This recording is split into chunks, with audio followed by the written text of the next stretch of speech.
Hey, what's going on, everybody? This is Taria Vision of Mine, and we are here at the Life of an Entrepreneur Mixer right in the Alley Cat, y'all. And I am standing right beside the owner himself, Mr. Marcus Davis, also the owner of the number one restaurant in the whole United States of America. I go there probably too many times, and I need to. The Breakfast Club, but it's so good, I cannot help it.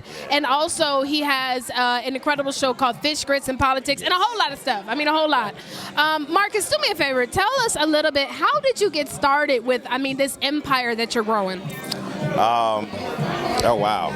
So entrepreneurship, my definition of entrepreneurship is filling a void in the marketplace that the marketplace is calling for consciously or subconsciously. And that's how I got started. The Breakfast Club didn't exist. Fish and grits, chicken and waffles, while it's popular now, 18 years ago, you couldn't find it on the menu in the city of Houston. So we wanted to fill that void in the marketplace, as well as a number of other voids.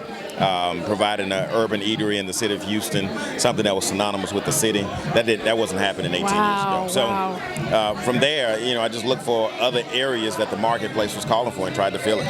And that's exactly what he's doing. I mean, when I say I have when I first moved to Houston, it was like the week after the hurricane I moved here. Harvey? Not Harvey. What's the other one? The one that just... We had a couple of them. Okay, it might have been Harvey. I don't even. It's so many. Rita. It was Harvey. Ike. It was Harvey. So a week. I was actually supposed to meet the week of, but a week after, one of the first restaurants I know that I came to was the Breakfast Club. Yes. You know what I really love about the restaurant, and I love about the people at all of your establishments. Is it the coffee?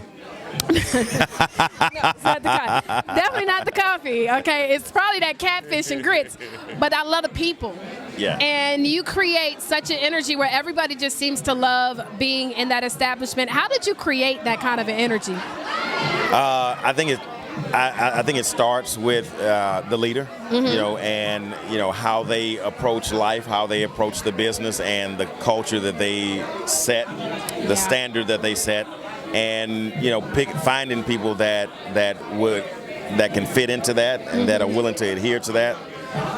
It works sometimes maybe not. But for the most part, finding people that are willing to join into what you're doing and making sure that those people understand that that's the standard. This is who we are, and not anything less than that. Yeah, definitely. Yeah. I mean, and guys, the spirit of an organization all is connected to the leadership. Right. And I'm just telling you, every time I come across anybody within any of your organizations, the energy is just always great. Now, let's talk about Fish, Grits, and Politiks. Fish, Grits, and Politiks. Yeah, that is such a good name. Yes. And by the way, he was rocking our Urban CEO shirt on the show. I was like, look how we international on this mug. Damn. Yeah, so tell us about the show. So Fish, Grits, and Politiks is a show that deals with everyday issues, social, political, but mostly the issues that African Americans deal with, and how we can rise above the fist and the foot of oppression and truly, get free. And so I just wanted to be able to create content that dealt directly with the issues that we were dealing with, and not not some of the other stuff that getting distracted by what they said on the right or what he said at the top. But let's deal with the stuff that affects us immediately, that we can have an impact on.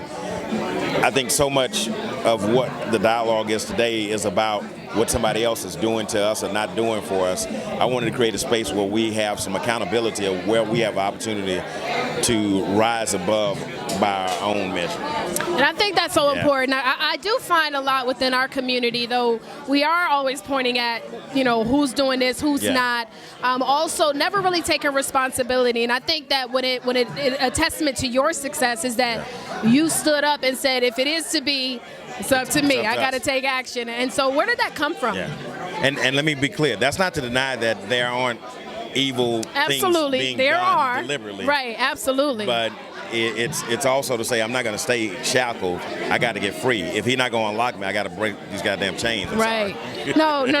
I get it. Look, and let's just be real. Sometimes, guys, we just got to understand that it's going to be harder for us, period. Like, it's just nothing to escape that. It's going to be harder, and we just have to know that it is what it is. But we're descendants of the strongest of the strongest. Of the strongest. And when you ask where the Fish, Grits, and Politiks come from, there's a message that I wanted to, and in one of the episodes I asked the question of how did a people who are the descendants of people who broke through the shackles of slavery, who broke through the whips and chains and lynchings, who kicked Jim Crow's ass, moved through all of the other stuff we've been through. How do we get to a point where we believe we're powerless in certain situations, right? Wow. And so I wanted to communicate to us that we are, what is the phrase, powerful beyond measure. Absolutely. And so, when you talk about topics like gentrification, we can talk about what other folks may be doing, but we need to talk about where our opportunities are. Absolutely. When we talk about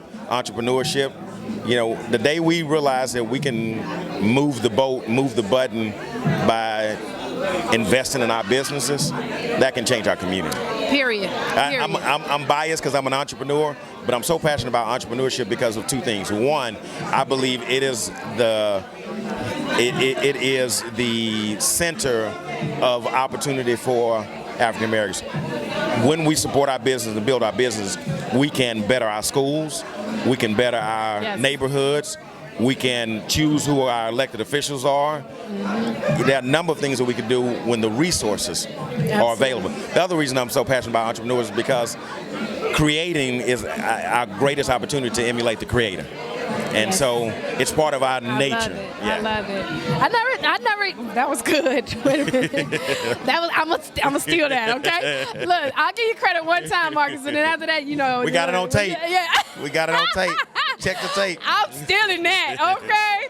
Anyways, well, Marcus, if we want to be able to find out more information about your show, we already know how to get in touch with the Breakfast Club and the Alley Cat, but I'll make sure that we do put that information. Don't forget about the culture. Reggae. Yeah, because you got a whole lot of the Reggae Hut. Oh, yeah, I go to the Reggae Hut all the time. That's there us it is. too.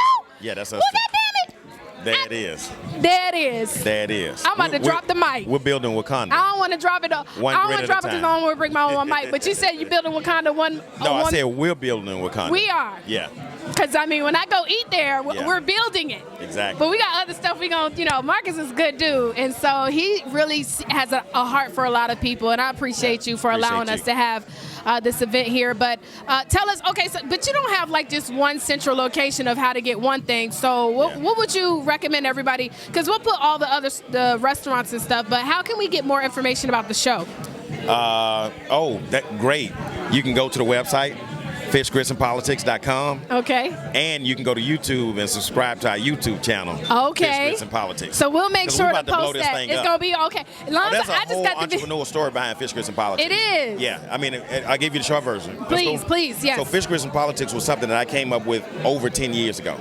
The idea of it, I came up with over 10 years ago. And I got so comfortable. I do radio on 102. I was doing television on Fox 26. So I was comfortable in, my little TV and radio jobs, right? Yeah. So comfortable that I left my entrepreneurial dream sitting on the sideline. And my attorney called me one day and he said, hey, just want you to know your patent, your trademark for Fish Grits and Politics expires next month. A patent lasts for 10 years. A trademark lasts for 10 years.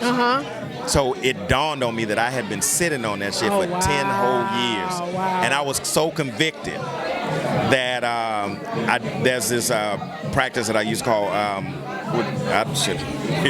it's where you commit to an act. Okay. Right? You do something.